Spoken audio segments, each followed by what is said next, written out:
Welcome to Meet the Moment, practical skills to build movements for justice. My name is HARLEY Augustino. I've been a tenant labor and community organizer for over 25 years. And I was trained in base building by a number of veteran farm worker organizers, including UFW co-founder Dolores Huerta, as well as by my 15 years as a labor organizer with both Unite Here and SEIU. Currently, I'm executive director of Base Building for Power, and we're an organization that trains individuals and organizations on how to build grassroots power. So let's get to it. Base building is very simple. It's growing the number of people in our campaigns, in our organizations, and in our movements. Why base building? We do not have enough people in our movements to win what we want. Whether you care about the climate emergency or reproductive justice or racial justice or abortion access, we need more people. And that means that we have to expand our personal networks if we want to win. I prefer to focus base building on our personal networks because it's really the most effective way to move anyone, is someone who has a relationship talking to a friend, a family member, a coworker. However, you can also base build knocking on doors and talking to strangers. So today we're going to talk about 5 simple steps that anybody can do and start today. Step number 1, choose an issue. There's no shortage of issues. What's keeping you up at night that is harming you, your community? Second, you want to make a list. The key to making as big of a list as possible is to start with a list. We have lists all over the place. My Gmail has a list of contacts of people that I email regularly. My phone has a contact list. My Facebook, my Instagram. The first thing to do is take out one of those lists, set a 5-minute timer, see how many people on your list you think agree with the issue that you put down. If you put down high cost of living, then write down every single person that you believe also cares about the high cost of living. Now, the key to making a list, though, is not to think about it, not to think about a person. Oh, do they really care? I don't know. Put them on the list. The third step is to create a Google form.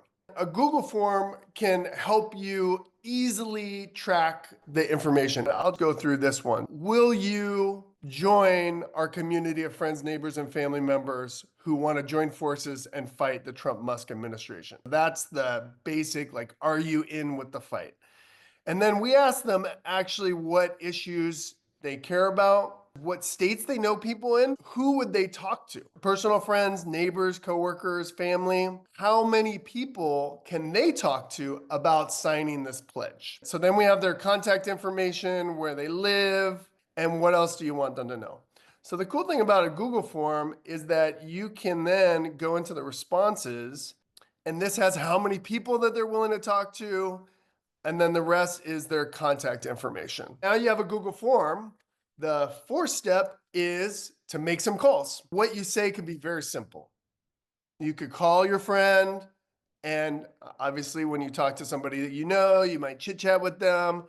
And let's say I'm trying to build a base around immigrant rights. I could say, hey, Kayla, how's it going? The reason I'm calling you is because I'm fired up about what's happening with Trump and Musk targeting immigrants in our country. And I think we need to do something about it. These raids are separating families, and it's just not right. Will you join me in fighting for immigrant rights?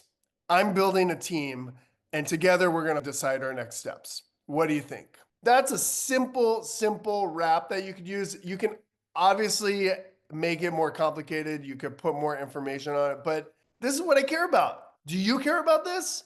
And can you join us? Can you join my team? The fifth thing is the ask. You make the call, and then you have a clear ask. I'm building a team that I want to fight. I have a pledge. Will you fill it out? Will you join our team? Once we build a team, we will decide our next step. One challenge that a lot of people have is they feel like it's too vague. What are we going to do? Are we marching? Are we forming a meeting? Are we calling our Congress people? What are we doing?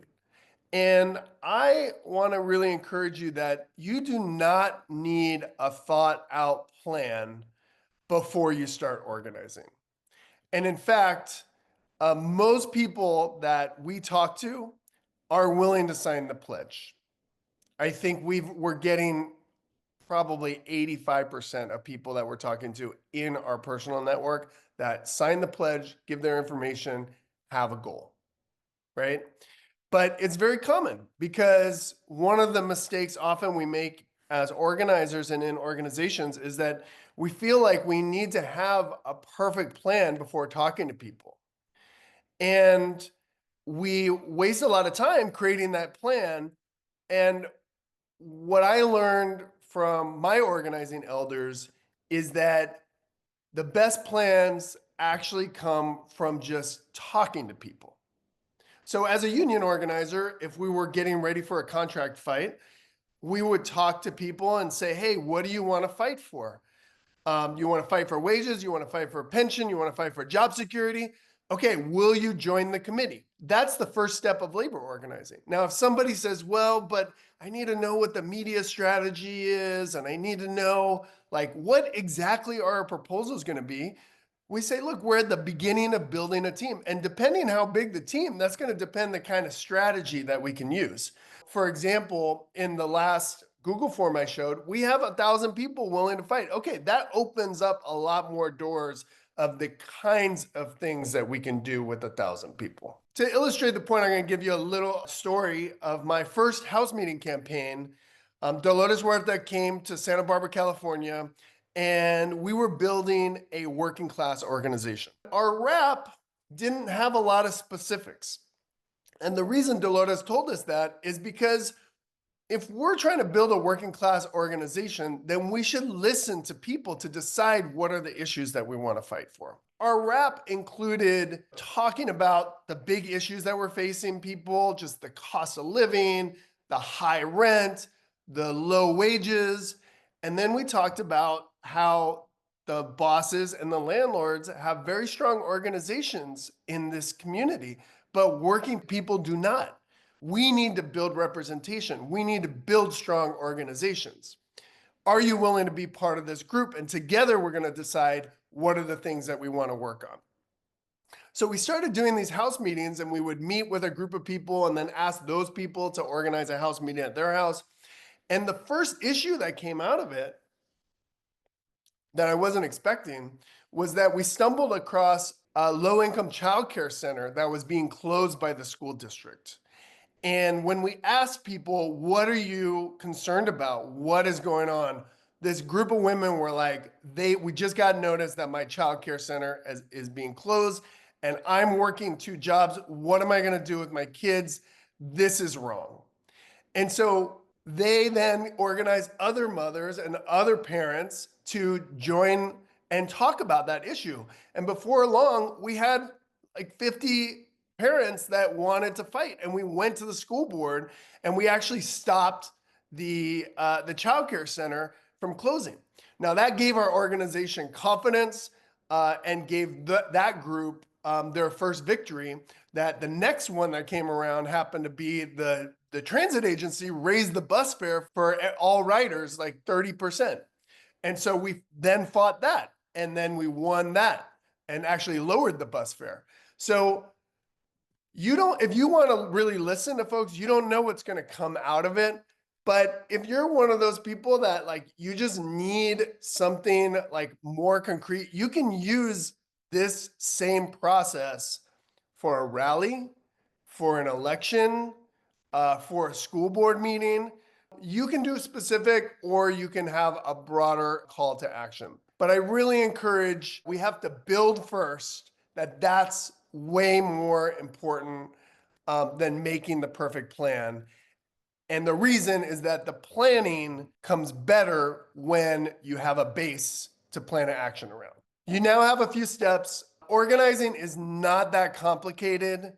And we just always need to ask, are we growing? Are we bringing more people into the movements?